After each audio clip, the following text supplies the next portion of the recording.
What you learn?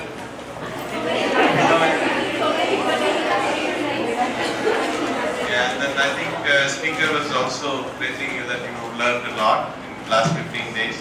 I think wavelength is matching now with speakers. Okay, now we have with us Dr. Indira Banerjee. She is a chemist, basically working with a law firm called LS Dower and Company in Kolkata. And I think practicing IT for as many years as we are. 22 years of IT practice, especially patent is her forte, and I think we will talk to you on inventions related to chemicals. So you've gone through biological inventions, you've gone through other issues. So let us see what is there in chemicals, how different when you deal chemistry and patents. So I hand over this stage to her.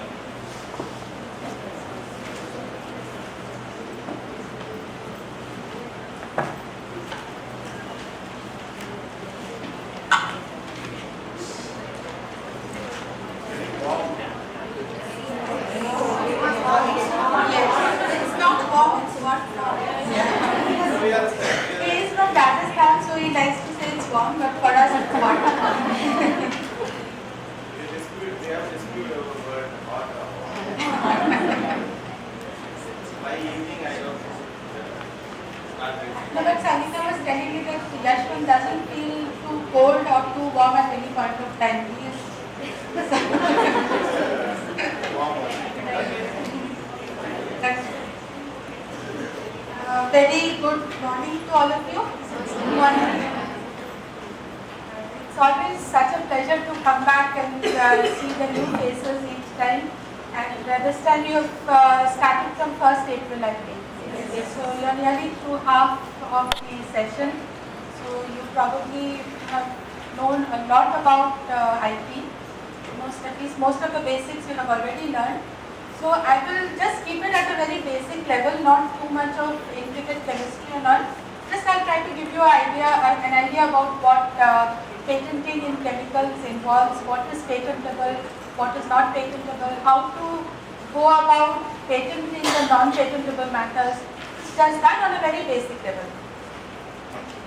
So it's patentability of inventions relating to chemicals. If you have any doubt in between, just raise your hand and let me know. I will try to clarify whatever problems you have. Now, this is a very famous decision. You all have come across it a number of times. Anything under the sun that is made by man is patentable. So this was from the US Supreme Court on a famous patent of Professor Anand Mohan Chakravarti. So I will come to that patent. I'll just touch on it. It's not really chemical, but of course everything that you think of has some chemistry behind it. Whether it's biotechnology, whether it's engineering matter, whether software chips, anything you can think of is chemistry. So this is also part of chemicals. So this was the famous Diamond versus Chakravarti case in 1980. This verdict said that a patent may be obtained on anything under the sun that is made by man. Now whether that is true or not, we will see that within the next 1 hour. And what is patentable for one patent office may not be patentable according to the other patent office practices. So when we say patentable, it is not really a statement that we can make for all patent offices. Because India, as you know, has a lot of restrictions on what can be patented and what cannot be patented. So according to the Indian Patents Act, what can be patented? It's a new product or a new process involving an inventive step and which is capable of industrial application. So the essential things are new product, new process means novelty, an inventive step and industrial application. Now, without industrial application, there is absolutely no use for patenting anything because it's always the industrial aspect that you are looking at for commercializing the product or the process. Now, how do you define novelty? A new invention is any invention or technology which has not been anticipated by publication in any document in the country or elsewhere in the world. So it is absolute novelty. If there is any publication in any part of the world, that can destroy the novelty of your invention. So anywhere in the world, or use or work in the country before the date of filing of the patent application. So it is publication in any part of the world and use or working of the invention in the country which can destroy the novelty of the invention. So the subject matter should not have fallen into public domain and should not have formed part of the patent. And what are the novelty destroying elements? It can be prior publication, it can be by prior claiming, it can be by prior public use, or it can be by prior public knowledge. So these are the 4 ways in which the novelty of the invention can be destroyed. Oh my God, this knowledge has got. So prior art, which is knowledge, involves that is prior knowledge involves previous patents, non-patent literature like journal articles, brochures, publications, books, internet publications, catalogs, anything that you can think of in printed, which is available for reading, that is prior to filing of your application, is prior art. It can also be public readings and discussions, it can be displays at exhibitions and shows. There are certain ways in which you can protect your invention even after you have read your invention in public. So you know about that. Yes, oral information also. Public use, public working within the country. So in what ways it can be prior art? It can be in the form of written description, and it can be any document which from any source and in any language. Only thing is it has to be available to the general public. The document can be available in any corner of the country, any obscure library, but still if it is there in the library, it can still constitute prior art. Like when the case of Haldi was revoked by CSIR, they had cited 21 documents relating to traditional knowledge relating to of particular Haldi. But out of these, there was one Persian document which only maybe a few people in the country could have read, and it was available from a very remote library. But still, that was considered to be prior art because it was there for the public to read. So that can also constitute prior art. Now, the only thing that matters is that the document was available to the public before the priority date of the application. It can be in the form of internet publications. Then it can be as public use, like publicly available products, a device or article or parts of the article which are available in the market before the date of filing, or demonstration of the product to the public. But there are again certain restrictions by which you can demonstrate you can carry out working of the device in public to test the article, but still not come under the purview of being anticipated. So these are the different ways: written description, oral description, use in any other way. Now oral description again constitutes, like we say, discussion. So if you have had a discussion relating to a patent application before filing the application, that can constitute novelty destroying matter. But if it is just secret discussion between two people, that will not be novelty destroying because that is not open to public. So if it can be proved that the discussion had taken place between two people secretly, of which other people were not made aware, then that can still be, you can still retain the novelty of the invention. Novelty is fairly simple to determine, but the more complicated part is the determination of inventive step of an invention. So it is the presence of a feature which makes the invention not obvious to a person skilled in the act. Now, how do you judge not obviousness? Like supposing a person who is more knowledgeable, to him things would be more obvious. A person who has less knowledge in the field, to him it would be less obvious. So it is from the amount of knowledge you have in the field that you can judge the inventive step. Therefore, inventive step is more relative in nature. What is inventive, what I may consider as lacking inventive step, you may not consider the same. Again, somebody who has been working in that same area for a number of years, to him it would be very obvious. So it is a very relative thing that, and it is very difficult to decide.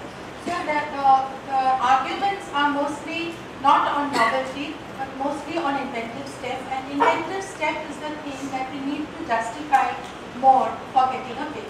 It's very easy to justify novelty, but more difficult to justify the inventive step of it.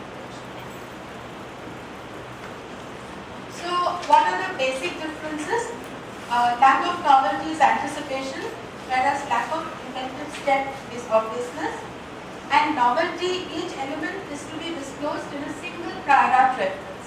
You cannot do, like we say, mosaicing of documents to determine the novelty, to describe the novelty. You cannot say that this device, okay, this part is there in this document, part B is present in document D2, part C is present in document D3, therefore the three combined describes the novelty of the art. That cannot be done. But inventive step can be done that way. 1, 2, 3, 4, even 100 documents can contribute to, you can combine all the documents to judge the inventive step of the invention.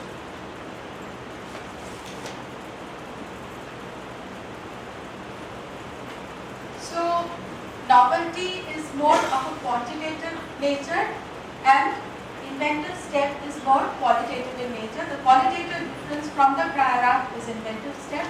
Quantitative difference from the prior art is novelty.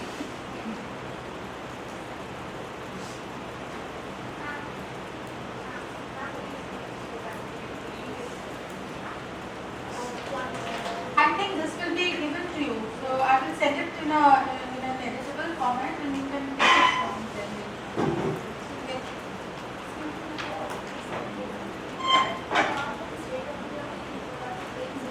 It's the same. State of the art is prior art, that is, state of the art is whatever is present in the art at that point of time. So that constitutes prior art.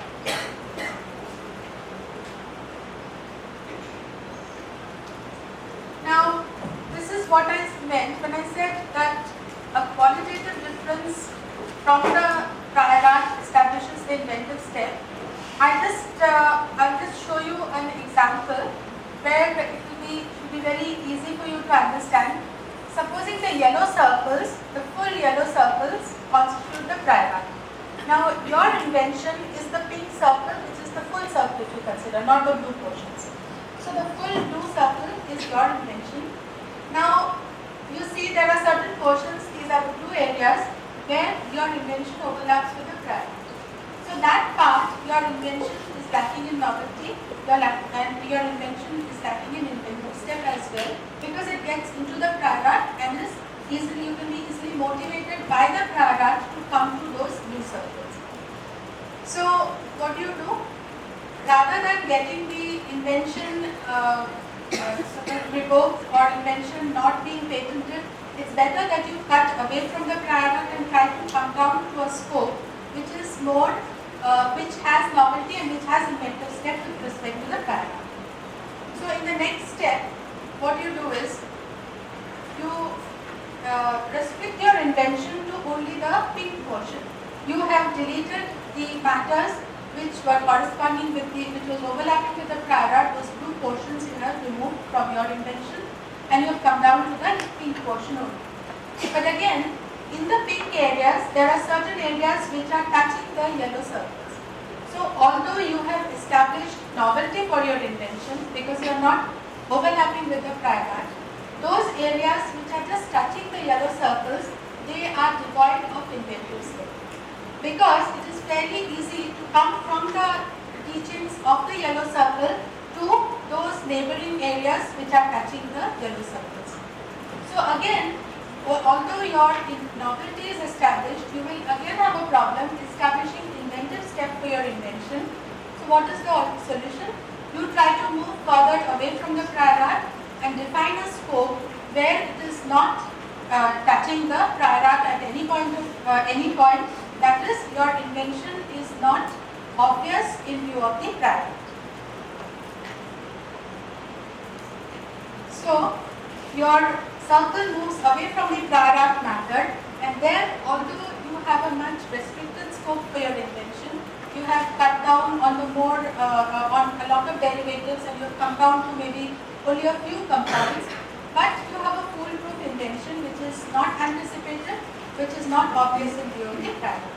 So that is how, when you are drafting a patent specification and you have done a patent search, you come up with a lot of documents which are describing the novelty of your invention. You will advise the inventor that, see, this is the part that is lacking novelty, so you please delete these compounds from the matter. Then again you see that, okay, this compound, if we read documents D1, D2, D3, D4, it would be fairly easy for me to come down to the inventor's invention. So you will again advise your inventor that these compounds can be motivated from the teachings of the prior art. So it is better that you delete references to these derivatives and restrict your compound to only the restrict your for this invention to only the compounds which will give you the claimed activity.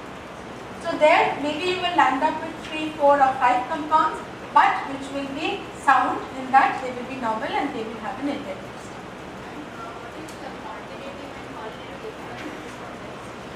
Quantitative, see, when I have come, like if I take this, I have cut out those portions which are directly overlapping with the prior art. So there the quantity of my invention has reduced. It is, I have just taken off certain derivatives from my invention. But after that I am left with compounds which are novel. But there I have to apply my mind and I have to do a qualitative judgment as to whether these compounds still will constitute inventive compounds or not. So it is not just a quantitative aspect. There you have to apply your mind, and it will be more of a qualitative judgment to take out the compounds which are inventive. So that is how it is a qualitative picture.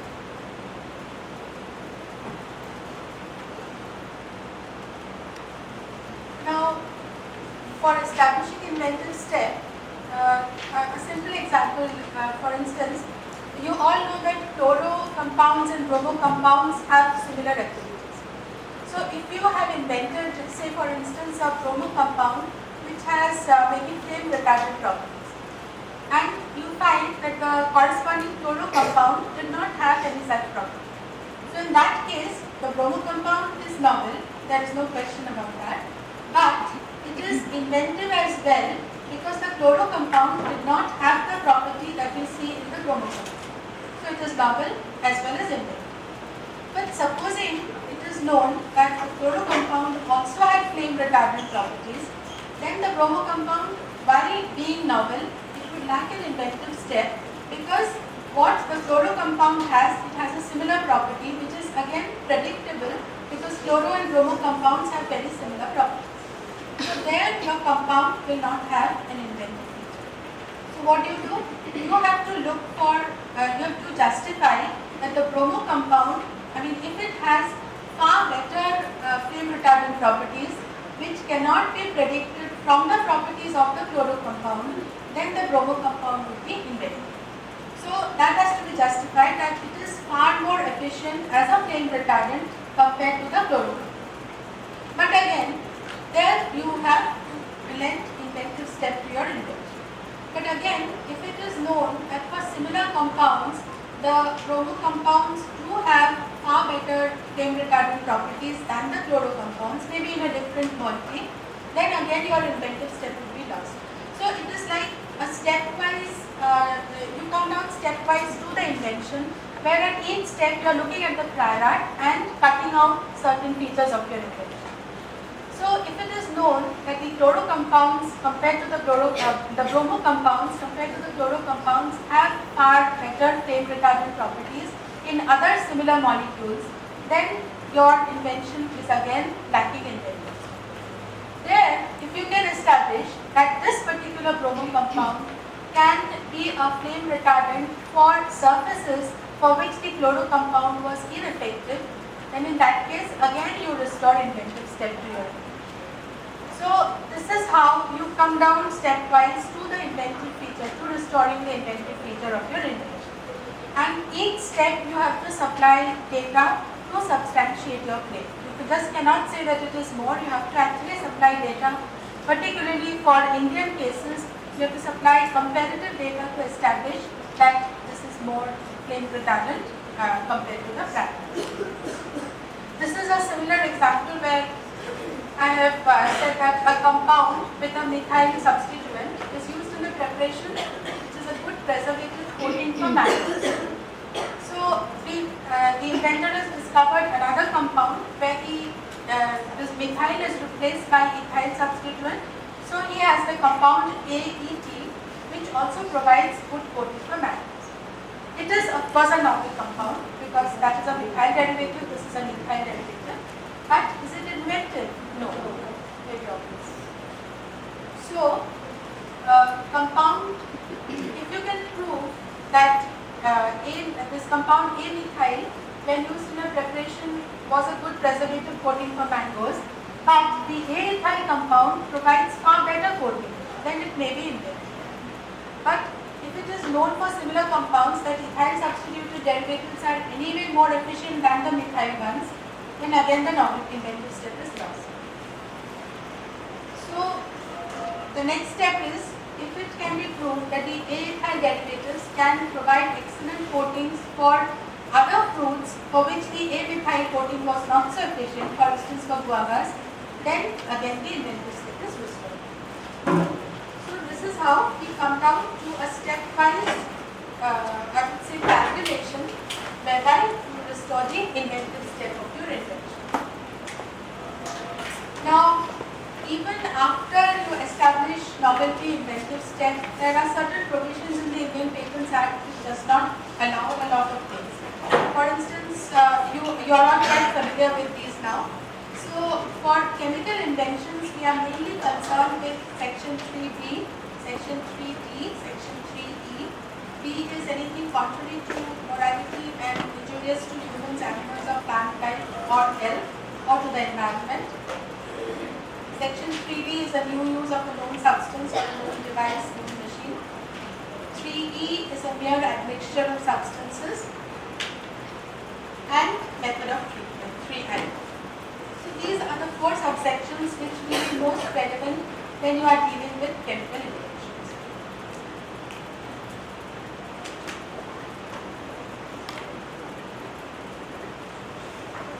Now, when you come to chemical substances, there should be, this is just an arbitrary way of categorizing the chemical substances, but normally chemical substances would be present either as chemical compounds or as chemical compositions or as a mere admixture which would attract section 3E of the Act. So when you come to a chemical compound, it can be a new compound or it can be a derivative of a known compound. It can be a conjugate, it can be a complex, different forms of chemical compounds. When you come to the admixture is not patentable under section 3E of the Act. So when you are looking at a chemical composition, there can be 2 types of compositions. One where there is a chemical reaction taking place between the constituents and the entire composition is present as such with the starting materials and the product in the whole composition. Or there is another form of composition where there is no chemical reaction between the constituents and it is a physical mixture which exhibits synergism. So synergism, as you all know, you must have learned about it by now. It is a property, it is an unexpected or surprising property which is shown by a composition which was not expected from the individual properties of the constituents of the composition.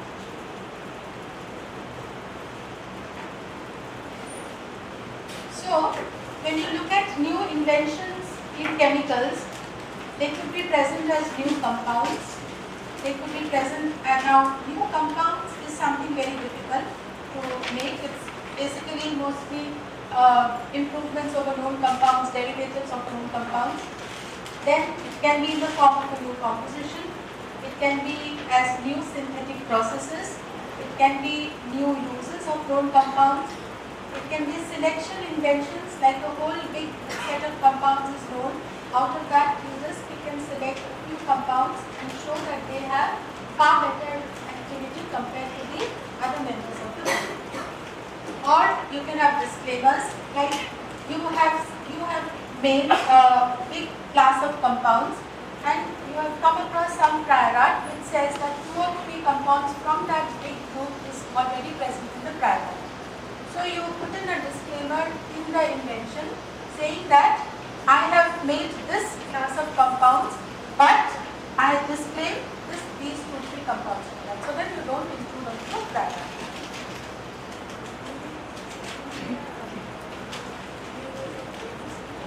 No. These I'm saying these are new inventions. Now whether they are patentable or not, that will come to later. Any chemical invention, an inventor has made an invention, it can be new, but it may not be patentable under the act. So that is a different aspect. So any new invention in the chemical field can be in these forms. It can be all these, then it can be new use, it can be selection invention, it can be as disclaimers, it can be as polymeric compounds, complexes, conjugates, or new physical forms, as allotropic modifications, new crystalline forms of known compounds. So that is another form in which you can have a new invention in chemistry. In the pharmaceutical field, the new inventions could be relating to prodrugs and active metabolites. It can be natural products. It can be combination preparations of known drugs, but 2 drugs acting in combination for a indication. It can be new drug delivery systems, for instance, these gels or patches or the different types of the slow release, extended release drug forms and all. So those capsules, these are the different ways in which you have new drug delivery systems. Then compounds not used previously in a drug along with a conventional carrier or excipient. Then the invention in pharmaceutical field can also be for a first pharmaceutical use or for a second pharmaceutical use. Now whether they are patentable or not, that I will come to later. So when we look at the new compounds, the first section that we have to take care of is section 3. That is, a new form of a known substance is not patentable. A new property or new use of a known substance is not patentable. The new form of a known substance will be patentable only if the new form results in an enhanced efficacy of the substance. And now, as you all know, you must have heard about the famous case of Novartis, where this the situation of relating to drugs changed totally after that. In that, efficacy of the compound cannot be just efficacy by way of its physical parameters. It has to be therapeutic. So that is that, and then a mere use of a known process, machine or apparatus, unless it results in a new product or employs at least one new reactant, will not be patentable under section 3. And what is considered to be the same substance, that is any derivative of the known substance, is considered to be the same substance. Unless you can show that that salt or that polymer or the metabolite, it has an enhanced therapeutic efficacy, it is considered to be the same substance. What is in the case of drugs which fall in the same category, have same property, like for example NSAID and ilecyclic acid derivative. All the drugs come in the same category and have same property. Yeah. If someone formulates 2 different dosage forms, same dosage form for 2 different drugs, will it be patentable? No, not in India. In India it won't be. Anyhow, dosage form is not patentable. Even if it is a dosage form which shows better efficacy in the sense that with a smaller dose you are getting better results of the same drug or maybe a similar drug, even that is not patentable. So India, all these are a big problem. So when you are dealing with chemical and pharmaceutical, particularly pharmaceutical cases, getting over that 3D hurdle is a big problem. So all the data, and what happens is when we come up with these cases, it is at the time of prosecution. There is an objection regarding section 3D from the patent office, and then we have to justify that this compound is better than the prior art compound and should give some therapeutic efficacy data. But more often than not, the patent office does not accept such data because it was not originally present in the specification. So when you are dealing with such cases, when you are drafting such specifications, it is always essential to take such data from the inventor right in the beginning, so that later on since you are not allowed to add any more data, all these, if the inventor says that this is better than the earlier compound, I have done something which gives better results with a much lesser dose, you have to insist for him to provide such data to you, which actually shows that it is a better compound compared to the other. Because later on, you will not be allowed to put in any more data in the specification. But what about nanotechnology derived compounds? Nanotechnology derived compounds will be just compounds with a smaller particle size. Yes. So, if the smaller particle size gives a better result, to an extent it is obvious, because if it is a smaller particle size, there is better chances of it getting into the system. And like earlier, such compounds have been patented. Like there was cresofulvin, which was used. That was when that was reduced to a very small particle size, it got patented. But under the present situation, it would be very difficult to get. The smaller particle size, again, with the advent of knowledge, a lot of things become obvious which maybe was not obvious 20 years back. So now if we try to get things with smaller particle size patented, that is again it will be very difficult.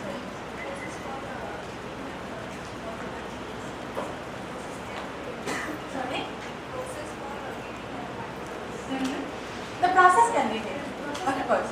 If it is not a known process, the process can definitely be made.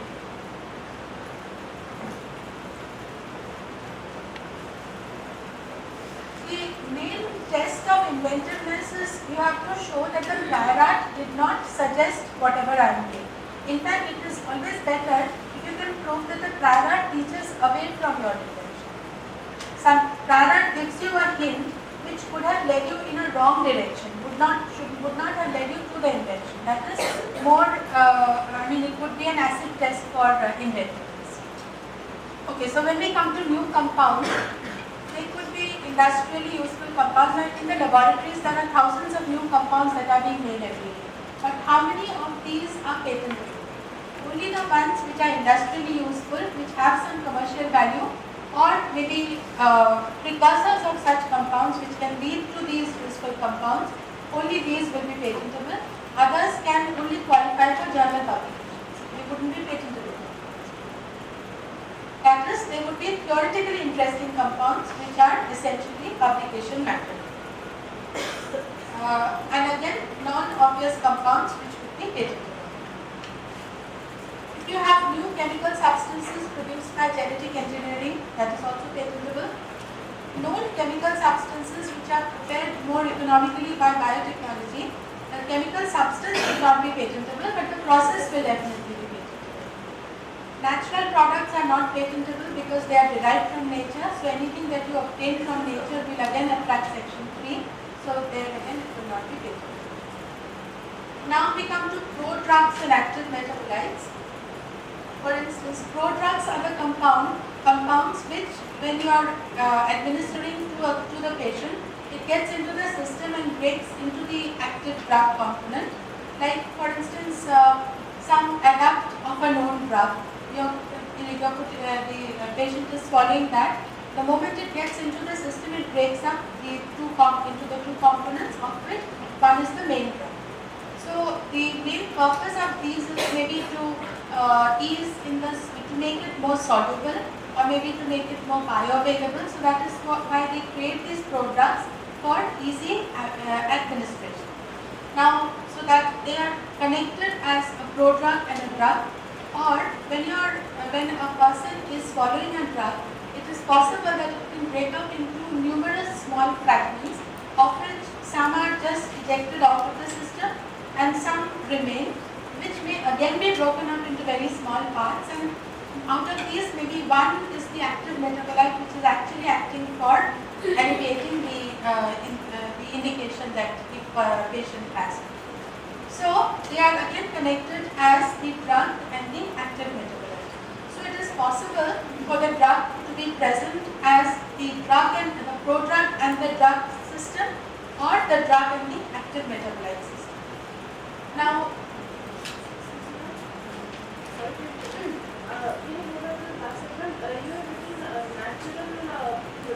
yes, Suppose I extract a natural product and modify it, yes, change its activity, its activity. Yeah. So that. yes, that will be patentable. But if you are just extracting it from plant sources, that is not patentable. Now there the process will be patentable or the new modified molecule. There the process will be patentable if the process is novel, but mostly these extraction methods are all known in the art. So it's, unless you have introduced some unknown parameters into it, the process will be patentable and the product will be patentable. Like you said, if I have modified the product, so if it is a modified product which shows better therapeutic efficacy compared to the known product, then it will definitely.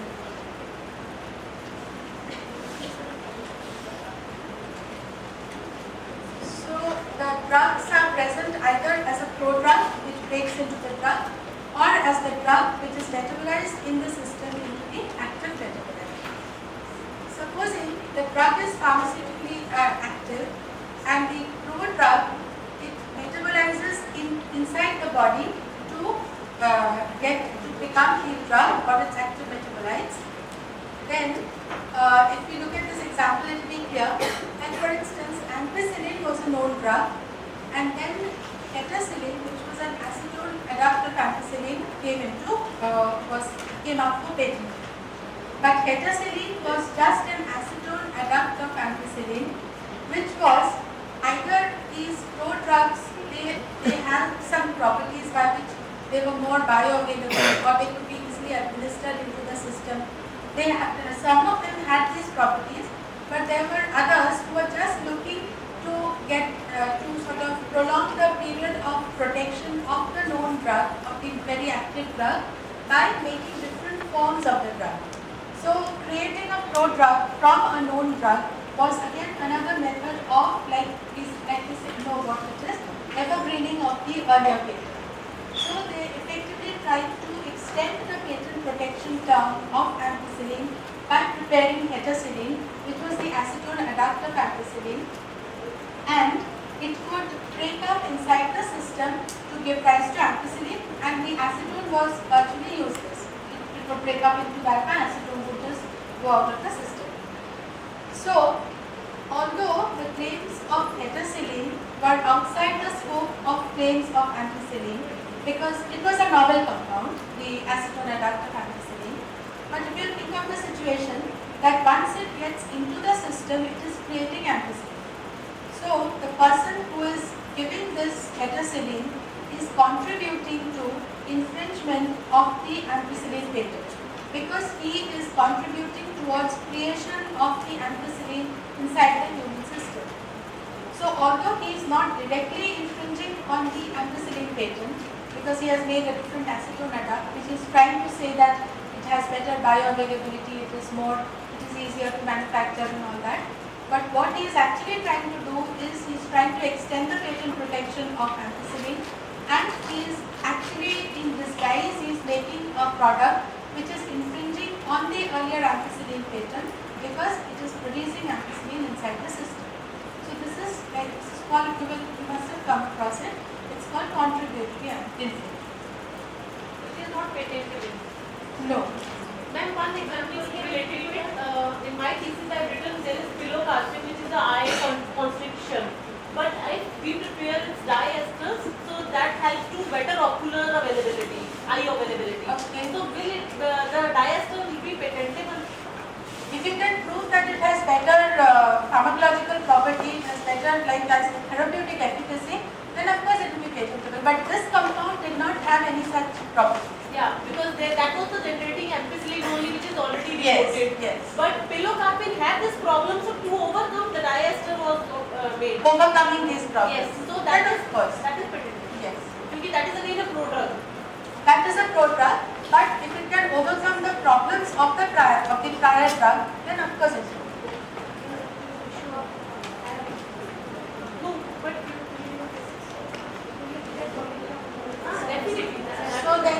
was held by the courts that this was an act of infringement by temporarily masking the known substance and supplying it to the person.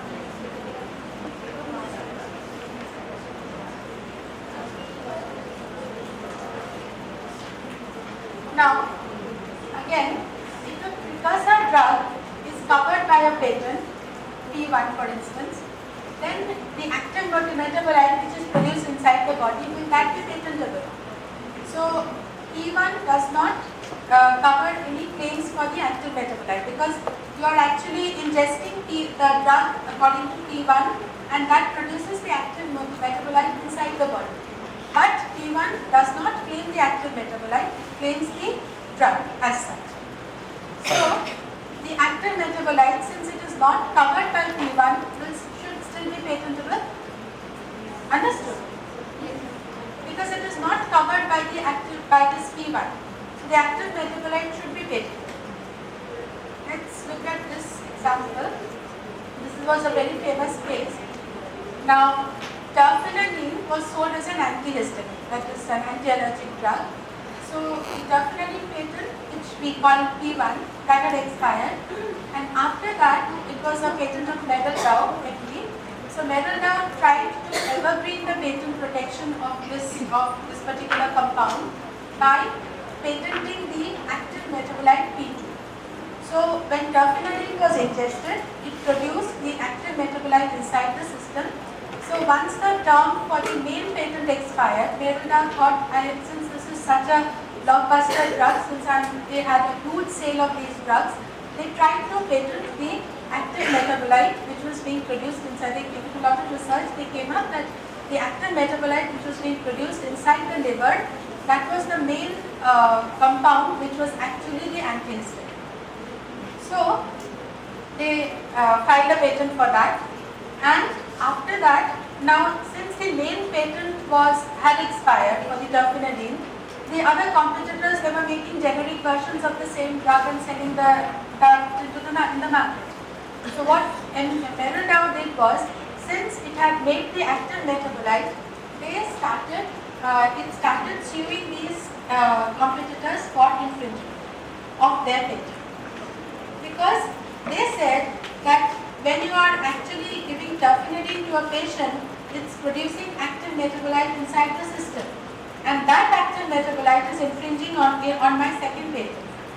So that is how they sued the other competitors against manufacturing the active metabolite.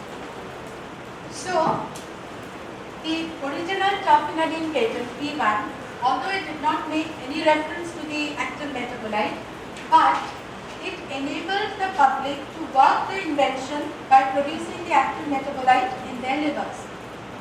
So that was how, since now in order to have a valid patent on the active metabolite, what MD should do is to include a disclaimer by saying that the active metabolite, if it is not produced by ingestion. So that is how the only way by which the patent could have been granted was to include a disclaimer by saying that by ingestion of the drug it is produced in the liver. So only in that way terfenadine is being produced. So that is infringing on the other patent. So the only thing they could do is to include a disclaimer and get the patent through. They had to add that whenever produced by means other than by ingestion of the patient, by oral ingestion. So they have to include the disclaimer to get that patent on the active metabolite.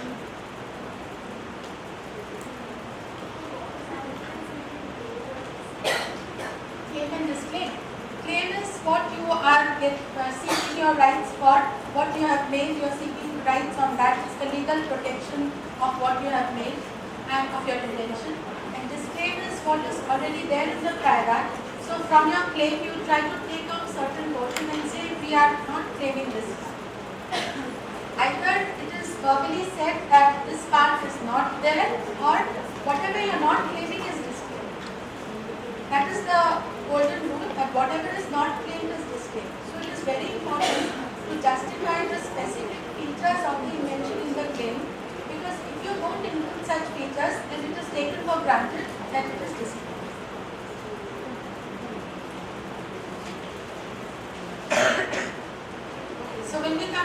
new compositions. It can be a new use of a known composition, which is not patentable. It can be an old composition with a new name, which is again not patentable. If it is a composition showing synergism, of course it will be patentable. In pharmaceutical compositions, we can have combination preparations, we can have new drug delivery systems, you can have compounds not used previously as a drug plus conventional carriers or excipients. These are the various forms of pharmaceutical compositions that you can have. But the main section that you have to be careful about is section 3E whenever you are making a composition claim. For instance, if you have a process of preparation of a novel formulation which comprises mixing of paracetamol and ibuprofen in a 2:3 to 1:1 ratio along with pharmaceutically acceptable excipients in a manner which is described in the specification, and the formulation exhibits antipyretic and anti-inflammatory properties. Now, this is a composition which exhibits antipyretic and anti-inflammatory properties, but it is known that paracetamol is an antipyretic agent. It is also known that ibuprofen is an anti-inflammatory agent. So, such a composition is not likely to be patentable unless there are some other properties. For instance, if it could be established that maybe it cures stomach aches or it has wound healing properties, some such property which is not expected from the properties of the initial compounds, then it would have been patentable.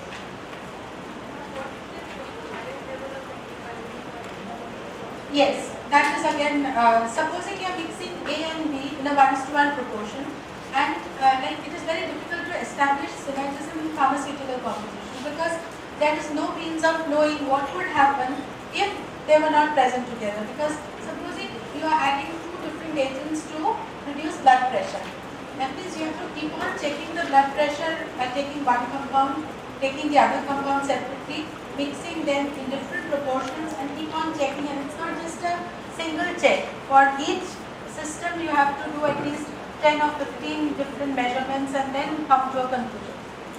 So if it can be proved that by mixing A and B in a 1:1 ratio, I could have, say, one cures blood pressure, maybe it decreases it by 25%. B also cures it by decreasing it by 25%. So it can be expected that if I mix 1:1 of A and B, my blood pressure should be reduced by 50%. But if I find that by mixing A and B in that proportion, blood pressure is reduced by 75%, then that is definitely synergism between the constituents. It can be. But these clinical data have to be presented at the time of filing them. Like for instance, these oxazophosphorin compounds are known as cytostatic agents. They are used in chemotherapy. So, products containing these oxazophosphorin cytostatic agents and sodium salt of 2-mercaptoethane sulfonic acid, they are used in a combined preparation for chemotherapy. Now, cytostatic agents, like all chemotherapeutic agents, you know that they damage the other cells also besides the cancerous cells. So, they damage the kidney, urinary passage and bladder and the cells of these of the kidney and the urinary system. But it was found that when these cytostatic agents, when they were combined with sodium 2-mercaptoethane sulfonate, it does not cause the damage. So, what was known in the prior art? The first component, which is the oxazophosphorin nucleus, was a known chemotherapeutic agent, was known in the art. The second component, that is the sodium 2-mercaptoethane sulfonate, was also known in the art as a mucolytic agent, but they were never used together.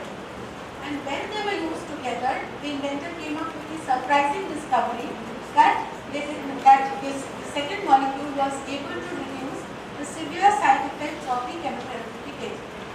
So this in itself was proof of synergism, and such compositions are patentable where maybe if there are 5 components, 5 of them may be known compounds, but if you get one single property by which you can show that this is something surprising which is coming out, then it will be big.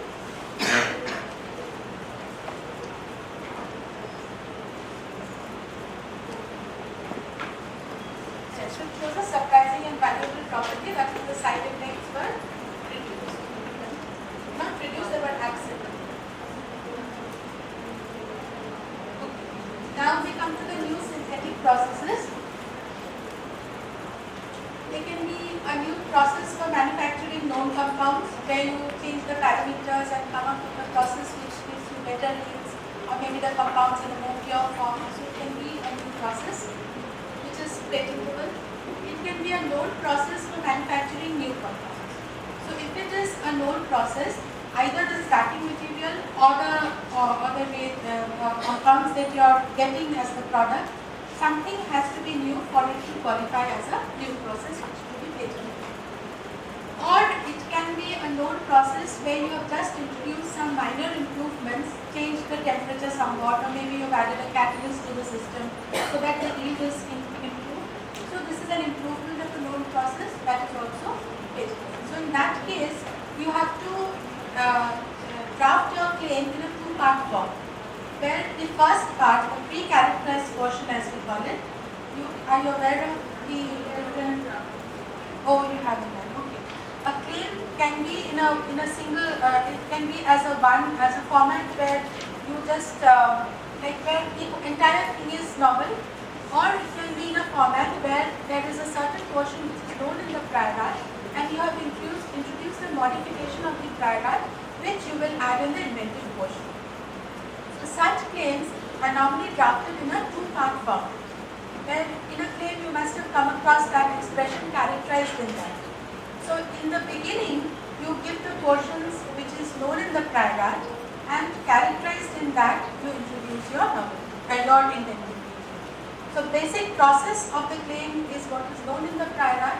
Characterized in that, the step of something is conducted at a temperature in the range of maybe 30 to 60 degrees. Whereas in the prior art, probably it was known at 100 degrees. So you are decreasing the temperature, you are conducting the reaction at a much lower temperature, which in itself is beneficial for an industry because it can operate at a much lower cost. So that is how you characterize the inventive part of the invention. Again, if you come down to method, a method of treatment is also a method, but it is not patentable under our Act. You can have method of production of tangible and non-living substances like enzymes, antibiotics, hormones, interferons, alcohols, insulin, etc. by bioconversions utilizing microorganisms. That is also a synthetic. It is not exactly a synthetic process, but of course when anything is synthesized, whether it is inside the microorganism, with the help of the microorganism or with the help of chemicals, it is a synthetic process. So when you use new microorganisms and a new process, it is definitely patentable. You use a new culture medium, you use the same microorganism with the same process, but you use a new culture medium, then again it's a new process. The culture medium itself could be patentable besides the process. You use known microorganisms with an improved process. You introduce certain parameters in the process along with known microorganism and a known method of conducting the invention just by tweaking the parameters here and there, which gives you better yields, and that is also a patentable process. Or you use new microorganisms with a known process. So if you are using new microorganisms with a known process and find that the yield has not become better, then definitely that will be a patentable invention.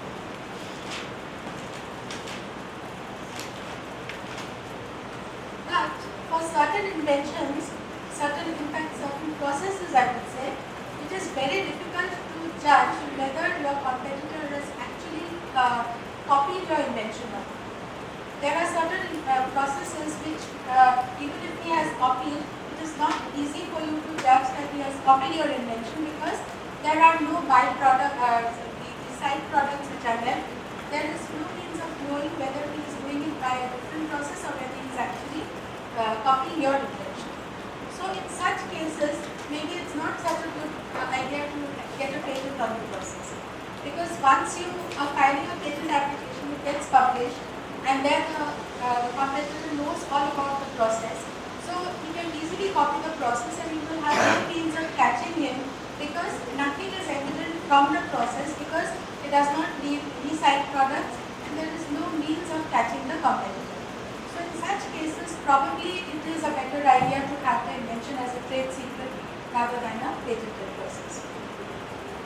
Also, patenting is expensive and the publication of the patent, but there are certain, there is a catch in this, that the patent is expensive, publication of the patent informs your competitors, again you get exclusive rights for a limited period.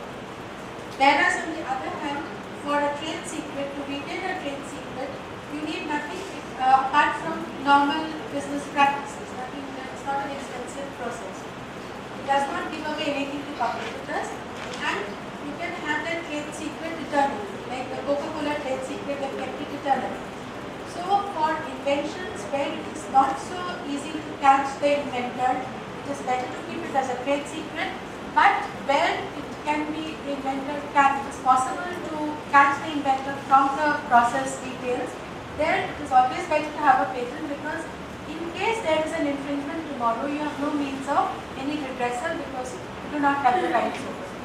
So you have to judiciously decide whether it is, because whatever comes to us, we normally advise our clients that for these things, it is better that you don't go for a patent. Although the company makes money when we file the patent application, but to be a good patent lawyer, you should always keep in mind that you have to give good advice to the clients. Otherwise, he will not come back to you a second time. So if you think that the process is such that it cannot be practiced, that it can be practiced by any other person without the inventor being able to catch him, then it's always better to keep it as a trade secret. New use can be in the form of use of a compound of Formula 1 as an anti-corrosion agent for metals. If it was known as a different company, it was known as a pigment, only as a pigment for paints and all, then you have suddenly discovered that this compound can also be used as an anti-corrosion agent. In other countries, it would be patentable. Even in the EPO, in the US patent office, they would grant such patents, but in India, it would not be patentable. Or the use can also be given in another format, like process of using the compound. A method of prevention of corrosion of metals by applying to the metal a compound of Formula 1. So, use can be formulated in different ways. You can give it directly as a use of compound 1 for the prevention of corrosion. You can also state it in another form in a claim that method of prevention of corrosion by using the compound of Formula 1. In effect, it's the same thing, only different jurisdictions allow different sorts of claims. So according to that, we have to change the claim form. Pharmaceutical use is not patentable in India, but even the European Patent Office does not allow pharmaceutical use, but US Patent Office allows. Now, supposing it is known that a substance X is known as a plant growth regulator, which is used as a hormone for regulating the growth of plants. Now, the inventor has discovered that this particular substance X can be used as a fungicide. So, it is basically a discovery and not an invention, because when this plant growth regulator was used in a solution on the plants, it was acting as a plant growth regulator, and if it had fungicidal properties, it was also acting as a fungicide. Only thing is, nobody had discovered it at that point of time that it had fungicidal properties. So this is actually a discovery and not an invention. Therefore, like it says, when the plants were sprayed with the same solution, if it can kill fungi now, it used to kill fungi even at that point of time, but no one was aware of it. Therefore, in India, such an application would not be patentable because it's a mere discovery, it's not an invention. But this particular application was by the enlarged board of appeals in Europe. They decided that the new result is a functional feature which gave novelty to the claims. So they allowed such claims. It's a new use of a known substance, and wherever this new use is allowed, they will allow these claims. and it was decided by the EPA that the new result is a functional feature which gave longevity. So that is how the claims were done. A first pharmaceutical use is like supposing a compound is known for its use as a dyestuff material or as a pigment, but then somebody discovers that it has a pharmaceutical use. So that's the first pharmaceutical use of that particular compound. So it can be used in that form where a compound which is not known as a pharmaceutical is being used as a pharmaceutical. That's the first pharmaceutical use. And the possibilities for patent would be a pharmaceutical preparation containing that active ingredient or use of the compound as a pharmaceutical.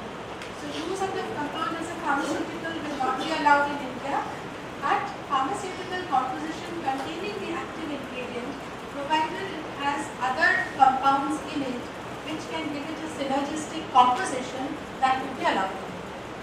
But merely the pharmaceutical composition, if it just contains the active ingredient along with the carrier or the diluent, which does not show synergism, such a use will not be. You have said something.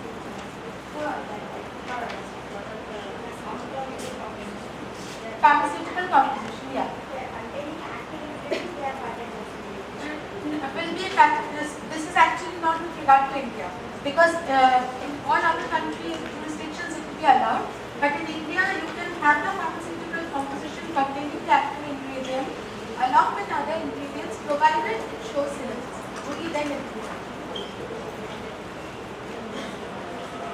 Second pharmaceutical use is like if the compound is known for one indication and it is discovered that it is useful for a different disease altogether, then that second pharmaceutical use is also allowed in other jurisdictions, not India. Then you have Swiss type claims. Once you come to claim drafting and all, you will. I think you know about Swiss type claims. It is like it's just a clever way of formatting a claim, which makes it allowable in certain jurisdictions, like use of compound X for the preparation of an agent for the treatment of disease X. That is called a Swiss type claim, because it is not a direct use, like it is not coming through. For instance, if there is a difference, it is a use of a compound for the treatment of some disorder. Here it is just cleverly avoiding that treatment part and saying use of a compound for the preparation of an agent. So it just overcomes, like if it is called Swiss type claim because Swiss Patent Office first allowed such claims, where it is formatted in a way so that it doesn't refer to the treatment directly. It is as if the compound is used for the preparation of an agent for treatment. So there is a slight difference. When you start drafting claims, you will realize that a word here and a comma there and a full stop there can change the entire the look of claim and the nature of it. Then you have the method of treatment claims. Method of treatment of disease Y, comprising administering to a human in need of such treatment and effective dose of compound X. Now, method of treatment claims, apart from US Patent Office, most countries do not allow. There is one rationale behind this. Supposing a person in an emergency situation, if a doctor is treating a patient, he does not have to worry about infringing on someone else's patent. So there it becomes very difficult in healthcare situations like this. If the doctor has to be constantly worried that by treating the patient in this manner, I am actually going to infringe on someone's patent, it becomes very difficult. So most countries do not allow method of treatment. And there are other healthcare implications also into this. Then in chemical inventions, you will often come across selection inventions. That is a broad genus of compounds is known, it is covered. Sorry? No. Even in EPO, European Patent Office also does it. So, selection inventions, like a broad genus of compounds is known, and you select a few compounds from that, and if you can prove that these few compounds have properties which are far better than the general property of the broad genus, then it can be patentable. But again, in India there is a problem, but in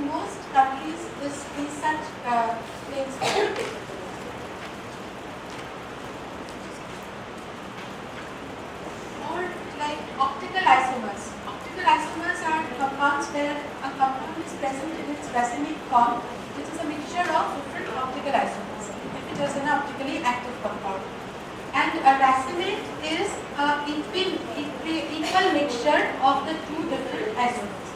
So, if the compound is optically active, it is very obvious that it will exist as a racemate and it will exist as a mixture of the two different isomers. So, separation of one isomer from the other should not be a very difficult process at all because these procedures are all known in the art. Therefore, only thing is, if one of the isomers has surprisingly advantageous properties over the other, like in most pharmaceuticals, it's found that the L isomer is more active than the D isomer. So, at one point of time, this was not known. So, when the L isomer, therefore, a lot of L isomers were patented. But now, since the state of the art is there that L isomers are more active, it would be difficult to patent an L isomer because it would lack inventive step. So, inventive step always is always dependent on the knowledge present till the present point of time.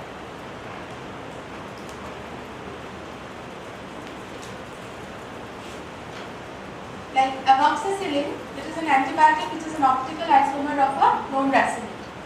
Now, it is seen that the oral composition containing amoxicillin has high activity compared to the racemate.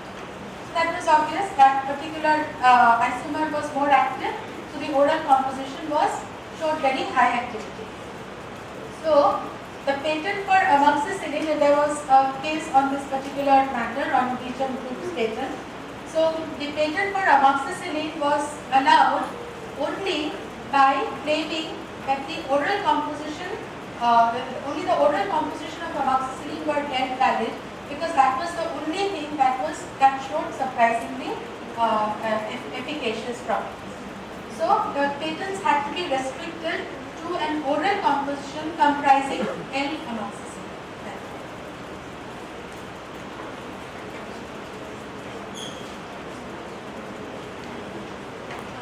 Disclaimer is like again I was saying, if there are 2-3 compounds known in the prior art and you have made a huge range of compounds, then in the patent, in your claims, you have to disclaim those 2-3 compounds which are known from the prior art. So that is what is called a disclaimer.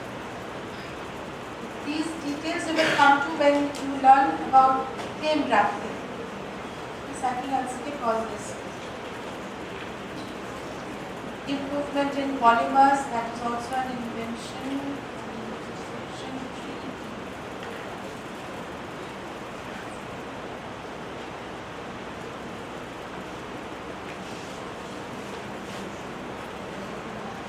Yes, now in order to avoid section 3D, different companies come up with different tactics. Some make these, not avoid section 3D in order to evergreen the patents. To prolong the life of the patents of some drug which has proved to be very, very commercially successful, what they do is they make a derivative of that. They make compositions of the drug with carriers, with other compounds, and they try to prolong the effective period of monopoly of the particular compound. Like for instance, in GlaxoSmithKline's this Combivir, which is a fixed dose combination of 1:1 Pseudobudine and Lamivudine. These were used for patients suffering from HIV/AIDS.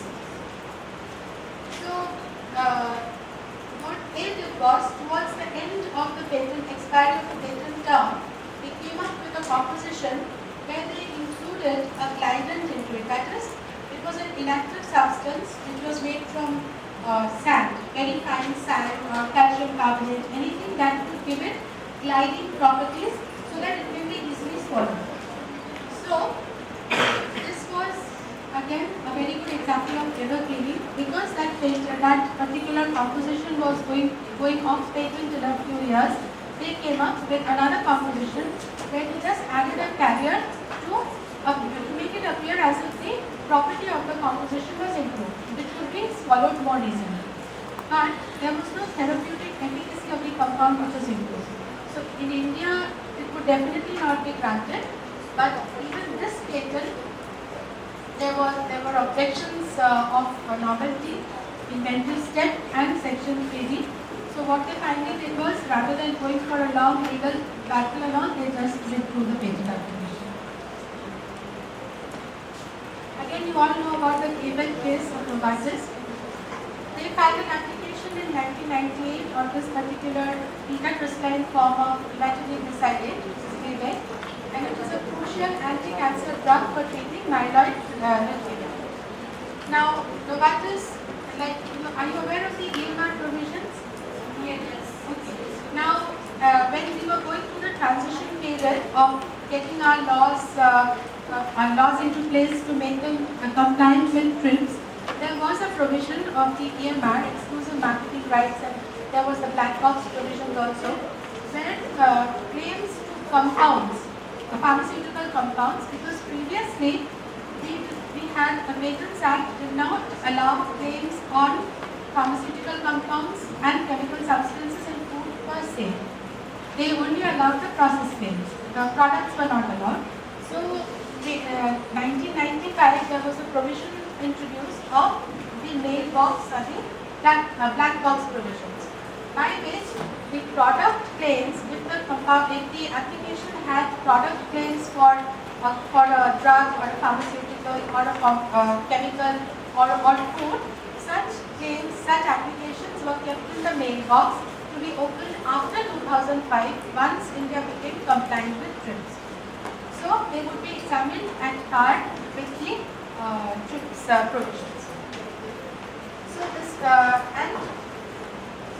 this was such a case where the beta-crystalline form of imatinib was, and the company was given exclusive marketing rights to market the drug till the patent was taken up for examination. That is what was meant by exclusive marketing rights. So, after the mailbox was opened, a pre-grant opposition was filed. You know that there are two stages of opposition which can be filed. One is a pre-grant and a post-grant. So, there was a pre-grant opposition filed on this matter, and on 20th January 2006, Patent Office rejected the application on the grounds that it was not novel, it was not inventive, and it did not comply with the provisions of Section 3, because it was just a beta-crystalline form which did not show any improved therapeutic efficacy. At that time, the words therapeutic efficacy were not so prevalent, because it was this particular decision which brought this therapeutic efficacy so much into practice. So, Novartis filed an appeal against this order at Chennai High Court, and later on, when IPAB came into being, this case was transferred from the Chennai High Court to IPAB, and on 1st April 2013, 26 June 2009, IPAB rejected this case. Then Novartis did not stop there. They went and filed an appeal at Supreme Court, and on 1st April 2013, this Supreme Court also issued a decision rejecting the application. So, the main contention was that if the compound shows properties which are really physiological properties, physiological or physical properties which are improved, for instance, better solubility, low hygroscopicity, or maybe better dissolution properties. So, these are not properties which can qualify for one to overcome Section 3D. It had to be therapeutic efficacy by way of actual clinical trials which prove that the compound has better properties in curing individuals. Only that can qualify for a support for intensive care and treatment. Therefore, this was the judgment which has been very crucial, and once you start practicing, you will realize that at every point this Novartis decision is the one that is raised for all chemical inventions. Wherever there are such derivatives of known compounds, derivatives of known pharmaceuticals, it is always Section 3D, and maybe in the last 1 year or so, we have lost about 4 or 5 cases for that single judgment. So it's a very crucial judgment, and you should go through it very carefully, because there are lots of things you can learn from that single judgment. It cites a lot of other judgments, it's very informative.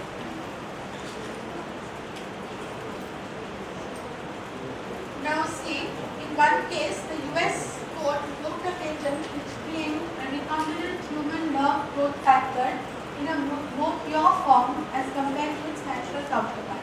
Like somebody was asking me whether it is more pure, whether that can be claimed.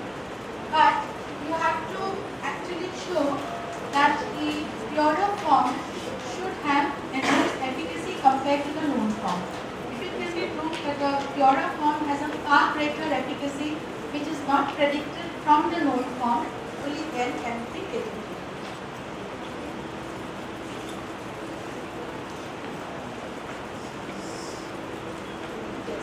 But see, in this case of biogene, they have made interferon alpha 2. This interferon alpha 2 had antiviral activity, and the interferon alpha 2 was found to have surprisingly greater efficacy compared to interferon alpha 1, although interferon alpha 2 and alpha 1 are very, very similar in structure. So structurally they were very similar, but the interferon alpha 2 had far greater antiviral activity, which was not present, not shown by interferon alpha 1. Therefore, this patent was allowed to Biogene for this particular interferon alpha 2.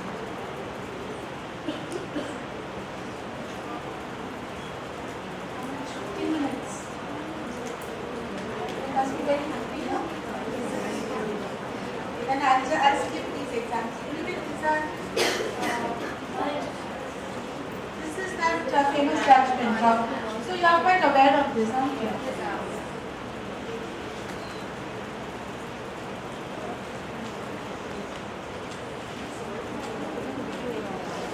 Yes. Now, this is a section. This is one example to overcome section 3E. Now this was a case where in one case filed for the EPO, where it claimed the synergistic agent for selective weed control characterized in that. Because the entire thing was novel, so right from the word go, they could characterize the invention. In addition to carriers and or additives, it contains as active ingredients either this compound 1A or 1B along with 2. So any one of 1A or 1B along with 2, that was the combination they had selected, and they had made it into a synergistic, made it into a weed control agent which showed synergism. Now, the examining division rejected the claims under section 21J because they said that both compounds 1A, 1B and compound 2 were known from the prior. So, a study of D1 shows that mixtures comprising herbicides of type 1, compound 1, and various other herbicides including type 2 are complementary and crops of the weeds to be destroyed, and this is known. So it was also known that 1A and 1 and 2 were complementary in destroying weeds, so that was very crucial for destroying the novelty of this claim. Leave alone inventive skill.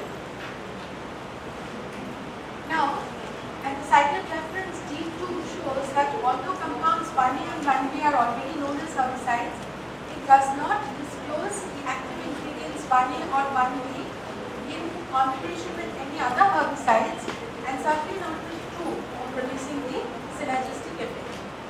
So claim 1 was amended in this form, where in the end you see this was added in a quantity producing a synergistic herbicidal effect. So that was before the European Patent Office.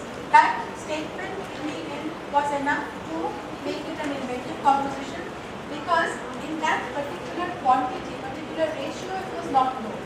Although the two compounds were known, maybe a 1:1 combination was known, but they had invented a certain proportion of the two components whereby it gave a synergistic effect.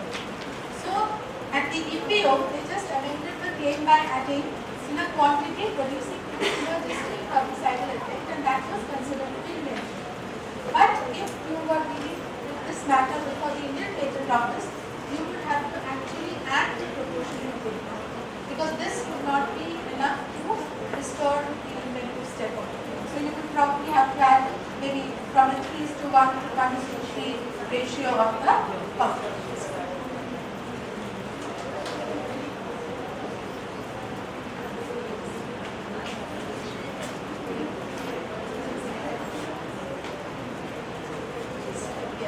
one last example I've picked up.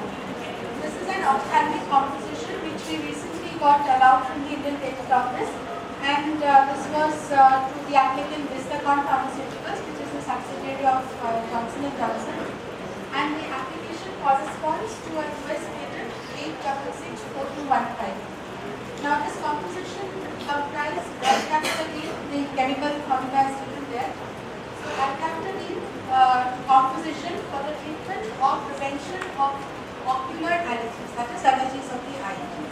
So this composition was made by Vistacon Pharmaceuticals, and they filed an application for it in the US and a corresponding application in India. In India, it was in the first office action there were two documents. First, I'll just give you a brief hint of what the compound is all about. It is an ophthalmic composition comprising alkaptoline, and the claims reside that 0.2% to 0.35% carbonate of alkaptoline in a solution is effective for treating allergic diseases in the eyes as a topical ophthalmic composition. One has to apply the composition. Now, further, the examples also demonstrate the efficacy of alkaptoline as an ophthalmic solution for the treatment of ophthalmic ocular allergy. Now, in the first office action, there were two documents which were cited. This is D1, that is the European patent application, where, and this is D2, this is another European application. The main compound of D1, which was cited against the application, was this compound, and the compound of D2 was this particular compound. Now, these two compounds are very similar in structure to the compound alkaptoline, which was the subject matter of the Indian application. Now, if we take it on a comparative basis, this is the one that we are dealing with. If you see D1, I have turned it upside down so that it is, you can compare. It's the basic structure is the same as our compound. And D2, although it has a slightly different structure, but again, it can easily motivate the instant injection. They are very similar structures. So the objection of section 3 was quite a valid objection, particularly D1. D1 was very, very close to the instant injection. But on comparison to the applicant's product, there were no ophthalmic compositions available for 9. All the ophthalmic compositions had an effect for 8 to 12 hours. All the ophthalmic compositions known in the art were available, and they had an effect for 8 to 12 hours, so that it was necessary to apply the composition twice daily for proper effect. But the applicant's composition was the first of its kind which had a sustained effect for 24 hours, so that once daily application was enacted. So this itself was a very good example whereby the indication could be cured by far less application of the compound. So it was a cheaper thing. And again, the examples in the specification also show, you can go through this particular US patent also. There are different examples given where it shows it deals with animal subjects, and human clinical trials have also been carried out, where it shows that it is far better in efficacy compared to all the known anti-allergic compounds of ophthalmic compositions. For instance, terfenadine, astamizole, then loratadine, etotypin, these are all the known antihistamines known in the art. So this was found to be far better in efficacy compared to any of these ocular compositions of the art. And there was also a human clinical study which is also present in the specification, and that was the main support which could help me to overcome this particular objection, because that was the deciding factor in getting over section 3D. So that is how you will also deal with your clients. You have to read the specification very carefully, and whenever you are drafting an application, you have to get all the information available from the inventor, particularly if it's a chemical base, or the comparative data relating to prior art compounds and your instant inventor. That is how you can help your clients. Yeah. Yes. Marquesh claims it's very difficult. That is why in more cases what is happening these days is Marquesh claims we have to reduce it to the group of compounds which show the claimed activity. You cannot claim the entire whole big set of compounds, but one helping factor is if there is a corresponding European patent application which has been granted, then the patent office looks at it more leniently. But otherwise, you have to narrow down the scope of the claims to that small group which shows activity. Thank you so much.